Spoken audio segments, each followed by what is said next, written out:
Faust by Johann Wolfgang von Goethe. Narrated by Luana Maranz. Preface. It is 20 years since I first determined to attempt the translation of Faust in the original meters.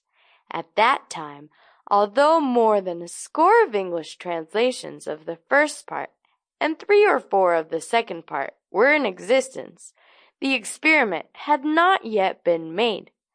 The prose version of Hayward seemed to have been accepted as the standard, in default of anything more satisfactory, the English critics generally sustaining the translator in his views concerning the secondary importance of form in poetry, practically discouraged any further attempt, and no one familiar with rhythmical expressions through the needs of his own nature had devoted the necessary love and patience to an adequate reproduction of the great work of Goethe's life.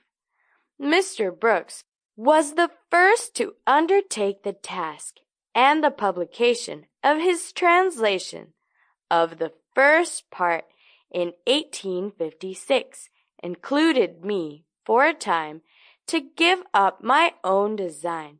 No previous English version exhibited such abnegation of the translator's own tastes and habits of thought, such reverent desire to present the original in its purest form, the care and concise with which the work had been performed were so apparent that I now state with reluctance what then seemed to me to be its only defiances: a lack of the lyrical fire and fluency of the original in some passages, and an occasional lowering of the tone through the use of words which are literal, but not equivalent.